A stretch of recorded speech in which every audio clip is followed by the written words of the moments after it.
नमस्कार। आपका स्वागत है हमारे YouTube चैनल शिक्षा सखा पर। आज मैं आपके लिए लेकर आई हूँ कक्षा 6 नैतिक शिक्षा का 11वां पाठ। पाठ का नाम है भारत के महान रसायनवेत्ता नागार्जुन। अगर अभी तक आपने मेरे चैनल को सब्सक्राइब नहीं किया है तो प्लीज़ सब्सक्राइब कर लें। तो चलिए शुरू करते हैं इस पाठ का सार। इस पाठ में सुप्रसिद्ध रसायन शास्त्री नागार्जुन के रसायन के क्षेत्र में योगदान का वर्णन किया गया है। भारत में सिंधु घाटी से प्राप्त अवशेषों तथा 8वीं शताब्दी में धातुओं के यौगिक बनाने तथा औषधि के रूप में प्रयोग के उदाहरण भी मिलते हैं। सतपुड़ा की सुंदर पर्वतमालाओं और छत्तीसगढ़ के रायपुर जिले की पार्वती अथवा पैरी नदी के किनारे स्थित बालूका ग्राम में नागार्जुन का जन्म हुआ था। इसके जन्म पर ज्योतिषियों ने इनकी 7 वर्ष की आयु में मृत्यु की भविष्यवाणी की थी। 7 वर्ष की आयु में परिवार छोड़कर नालंदा चले गए, जहां अध्ययन किया तथा वहां के कुलपति भी बने। इनका चिकित्सा के क्षेत्र में बहुत योगदान रहा है। इन्होंने सुश्रुत संहिता में एक नया अध्याय उत्तर तंत्र जोड़कर इसमें संशोधन किया तथा कक्षपुत्र तंत्र, आरोग्य मंजरी, योग सार और योगाष्टक ग्रंथों की भी रचना की।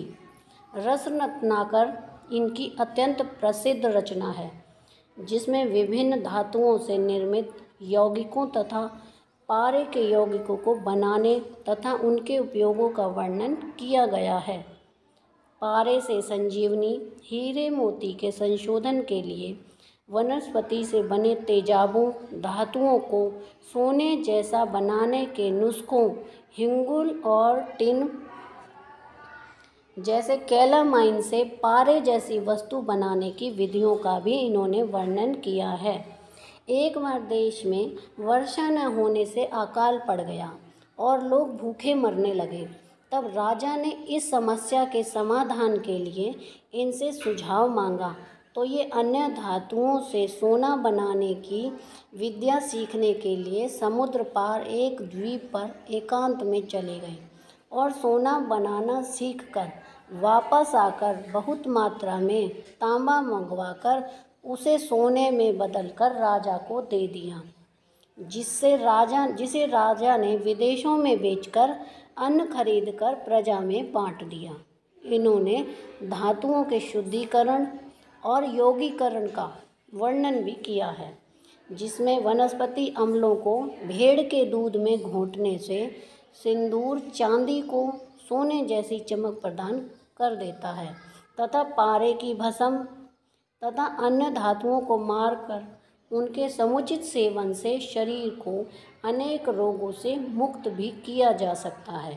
नागार्जुन के बाद वे वृंद तथा चक्रपाणि ने भी इनकी खोजों का आश्रय लिया तथा इन्हें रसायन शास्त्र का विशेषज्ञ स्वीकार किया है। यहाँ पर यह हमारा पाठ का सार हो गया है। अब हम अभ्यास के प्रश्नों के उत्तर करेंगे। पहला प्रश्न, नागार्जुन कौन से शास्त्र के ज्ञाता थे? उत्तर, नागार्जुन रसायन शास्त्र के ज्ञाता थे। प्रश्न संख्या 2, हम किस आधार पर कह सकते हैं कि प्राचीन काल में भारतीयों को रसायन और धातु विज्ञान की जानकारी थी?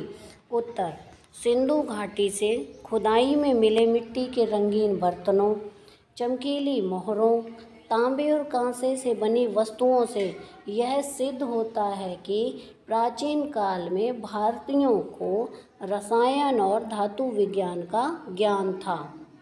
प्रश्न संख्या 3, नागार्जुन ने किस ग्रंथ का संपादन और संशोधन किया? उत्तर, नागार्जुन ने सुश्रुत संहिता का संपादन और संशोधन किया था। प्रश्न संख्या 4, नागार्जुन ने कौन कौन से ग्रंथों की रचना की? उत्तर, नागार्जुन ने कक्षपुत्र तंत्र, आरोग्य मंजरी, योग सार और योगाष्टक तथा रस रत्नाकर ग्रंथों की रचना की थी। यहाँ पर ये अभ्यास का काम पूरा हो गया है। इस पाठ में मैंने पाठ का सार और अभ्यास के प्रश्नों के उत्तर करवाए हैं। आपको मेरी वीडियो कैसी लगी मुझे कमेंट करके ज़रूर बताएं। प्लीज़ मेरे चैनल को लाइक करें, शेयर करें और सब्सक्राइब करना ना भूलें। Thank you.